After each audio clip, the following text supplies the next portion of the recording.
Hello बच्चों, class 9th।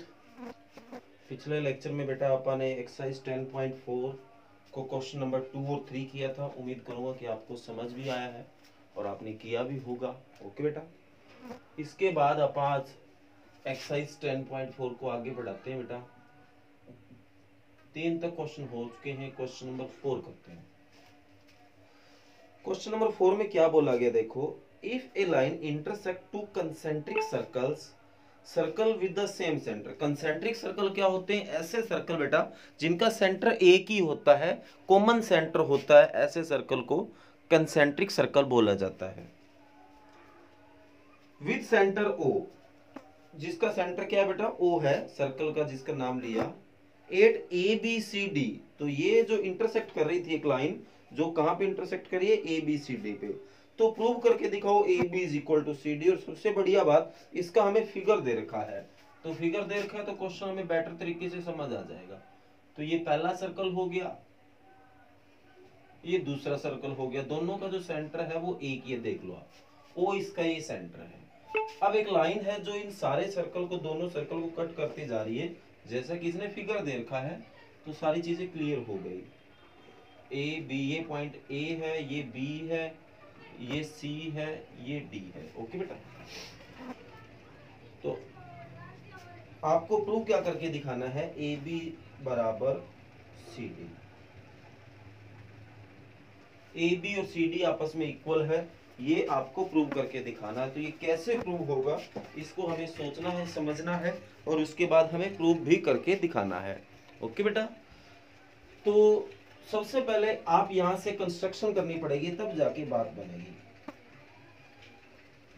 Construction, आप यहां से इसके ऊपर एक लाइन कंस्ट्रक्ट कर लो। ओके बेटा, जैसे कि आपको पता है सेंटर अगर किसी कोड को कट करती है बेटा, क्योंकि ये भी तो कोड है। अगर आप बड़े सर्कल को देखो तो इसका एडी कोड है, छोटे सर्कल को देखो तो उसका बीसी कोड है। और सेंटर से अगर कोई लाइन आ रही है जो इस कोड के ऊपर आ रही है, वो लाइन हमेशा किस पे होती है बेटा? 90 डिग्री की होती है, परपेंडिकुलर होती है। तो वैसे तो कंस्ट्रक्ट तो करना पड़ेगा, उस लाइन को खींचना तो पड़ेगा। तो इसका नाम आप एम दे देते हैं। Construction A line, line O M. ठीक है बेटा, and we know that O M is perpendicular to A D. ठीक है बेटा, जो ओ एम है वो ए डी के ऊपर परपेंडिकुलर है। एक बात आप शायद और भी जानते हो कि ये जो सेंटर से जो परपेंडिकुलर होता है, जो 90 डिग्री के एंगल के साथ जो लाइन आती है, वो उस कोड को डिवाइड भी करती है इक्वल पार्ट्स में। तो आप जानते हो कि आप लिखोगे वी नो दैट, हम जानते हैं। क्या जानते हैं भाई?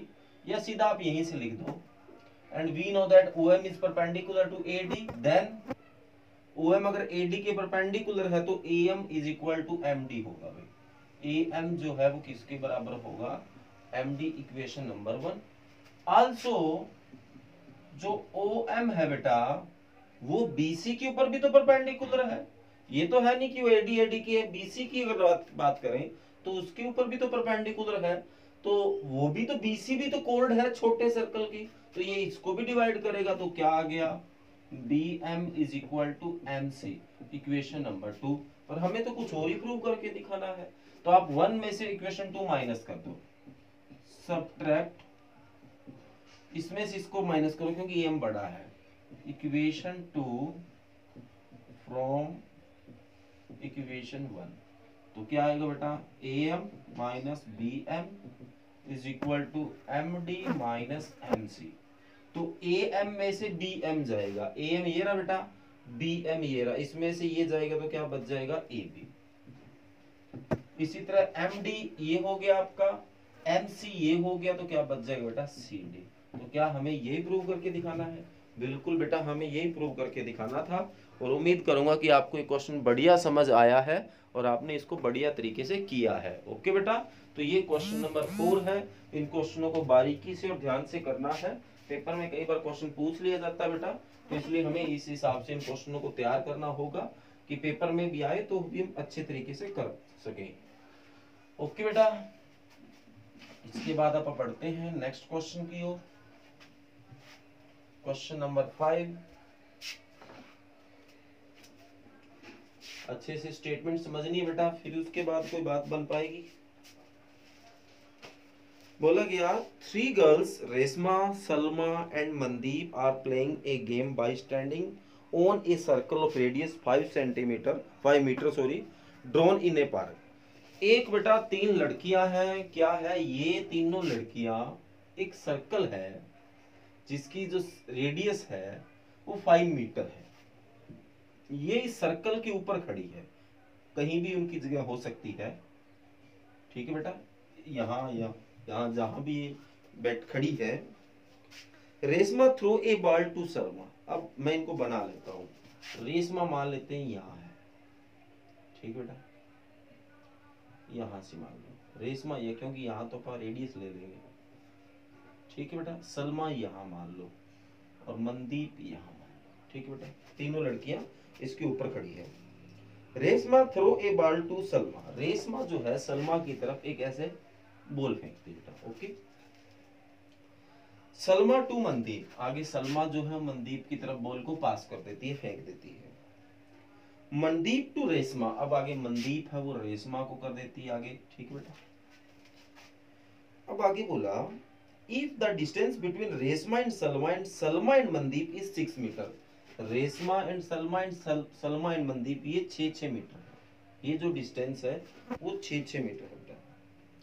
तो what is the distance between Reshma and Mandeep. तो रेशमा और मनदीप के बीच में क्या डिस्टेंस होगा, मतलब ये आपको निकाल के लाना है।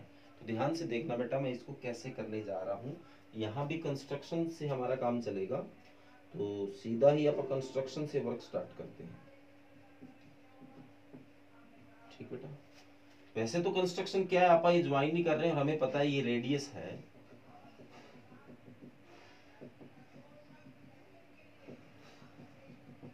ये बेटा ये जो करते हो ना आप स्केल से करना, क्योंकि हाथ से करोगे तो लाइन आपकी सीधी नहीं बनेगी। ये चीज आपको भी पता चल रहा है, मैं सीधा हाथ से ले रहा हूँ तो लाइन इतनी सही नहीं बन रही। तो आप कंस्ट्रक्शन यही कर दो, बस ज्वाइन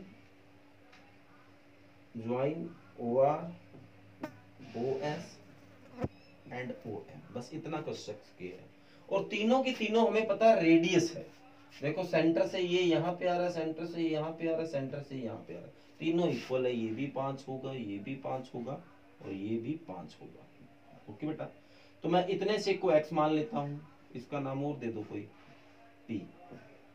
इसको मैं x मान लेता हूँ इस OP को, तो ये 5 माइनस x हो गया। ठीक है बेटा, लेट जो OP है वो x है, तो जो PS है वो 5 माइनस x हो गया। ओके बेटा, अब अगर आप ध्यान से देख रहे हो बेटा, तो O आपका सेंटर है और RM एक कोड का काम कर रहा है। तो सेंटर से जो लाइन आती है वो एक तो परपेंडिकुलर होती है और एक इसको बाइसेक्ट करेगी। आप अभी करके आए थे। तो वी नो दैट हम जानते हैं OP इज परपेंडिकुलर।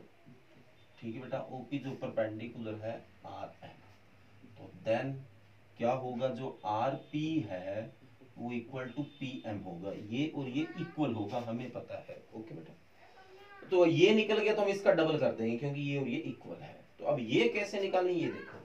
अब आप देखो, अगर ये परपेंडिकुलर है तो मैं इस ट्रेंगल में आके पाइथागोरस लगा सकता हूं। तो in triangle ROP using Pythagoras. तो इसमें 90 के सामने वाला हाइपोटेनियस होता है, तो RO हाइपोटेनियस हो गया, RP स्क्वायर बेस हो गया, OP आपका हाइट हो गया। ओके बेटा, तो RO 5 है, 5 का स्क्वायर, RP स्क्वायर तो निकालना है आपको, OP आपका x का स्क्वायर हो गया। यहाँ से RP स्क्वायर निकाल लो, तो ये 5 का स्क्वायर 25 हो गया, माइनस x स्क्वायर हो गया, is equal to RP square. Equation number 1 बना के छोड़ दो, क्योंकि कोई वैल्यू तो निकली नहीं। आप बताओ बेटा, अगर ये इधर 90 है तो इधर भी तो 90 होगा। ये तो समझ गए हो, क्योंकि ये तो एक लाइन सेगमेंट है। तो आप इसमें भी पाइथागोरस लगा सकते हो। तो in triangle RPS using Pythagoras.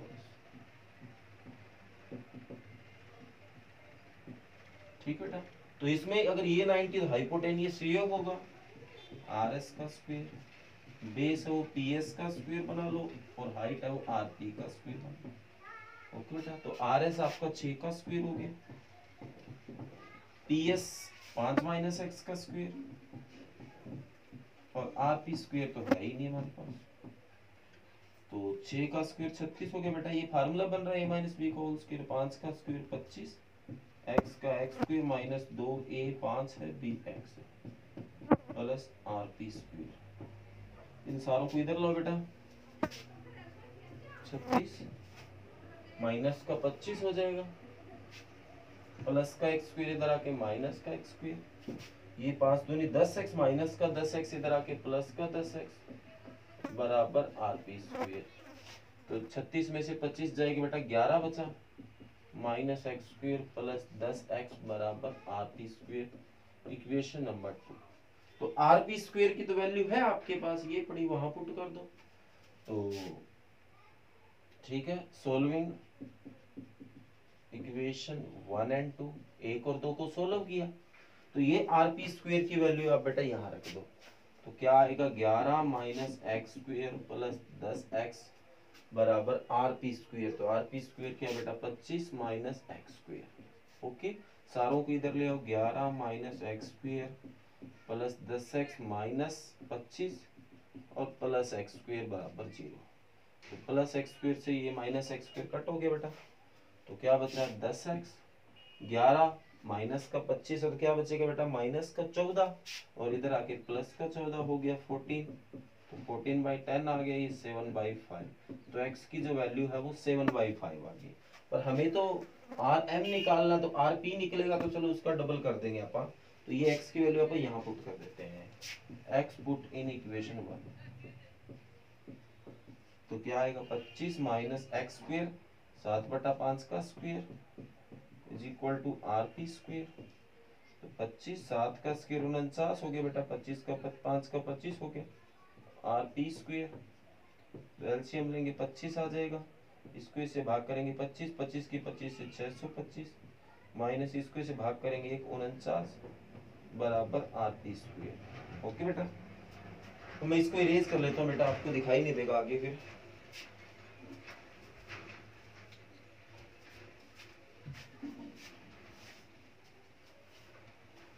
तो 625 में से 49 जाएगा बेटा 576 बटा 25 बराबर RP स्क्वायर। तो ये हमें तो RP निकालना बेटा, RP स्क्वायर नहीं निकालना, बोथ साइड रूट कर दिया, तो ये आपका RP निकल गया। तो 576 को बेटा 24 गुणा 24 लिख सकता हूँ, 25 को 5 गुणा 5, तो ये हो गया 24/5। ओके बेटा, तो RP अगर 24/5 है तो PM भी 24/5 होगा, देन PM भी 24/5 होगा। तो हमें क्या निकालना था, RM निकालना था, तो दोनों को प्लस कर दो, 24/5 प्लस 24/5, तो 5 एलसीएम आ गया, 24 प्लस 24 48/5 बेटा। ठीक है बेटा, तो इसको इससे डिवाइड कर दो, तो ये लगभग 9.6 आपका आंसर आ जाएगा। क्या आंसर आ जाएगा बेटा, 9.6। ओके बेटा, तो ये क्वेश्चन नंबर 5 है। उम्मीद करूंगा कि आपको बढ़िया समझ आया है बेटा। तो ये क्वेश्चन नंबर 5 बढ़िया तरीके से कर लेना, और अगर बेटा कोई भी प्रॉब्लम हो, कोई भी ऐसी बात हो जो आपको समझ ना आई हो तो बता देना। तो आज का जो आपका वर्क है वो, इसके बाद एक छठा क्वेश्चन और है बेटा, ये एक क्वेश्चन मैं आपको अपने आप करने के लिए देता हूँ। ठीक है बेटा, तो एक्सरसाइज में एक क्वेश्चन नंबर जो 6 है बेटा, वो मैं आपको अपने आप करने के लिए देता हूँ। और अगर आपसे ना हो बेटा ये क्वेश्चन छठा, तो कोई बात नहीं, कमेंट कर बता देना कि ये क्वेश्चन सर नहीं हुआ, तो नेक्स्ट वीडियो में, नेक्स्ट लेक्चर में आपको ये क्वेश्चन करवा दिया जाएगा। साथ में इसमें एग्जाम्पल भी है, एग्जाम्पल तो एक ही है बेटा, पर ये एग्जाम्पल और क्वेश्चन नंबर 6 अगर आपसे नहीं हुआ तो बता देना बेटा। ओके, तो क्वेश्चन नंबर 6 भी आपको करवा दिया जाएगा। ओके बेटा, तो आज का जो वर्क है लिखने का आपका वो यही है। ओके बेटा, इसको बढ़िया तरीके से कर लेना। Okay, thank you.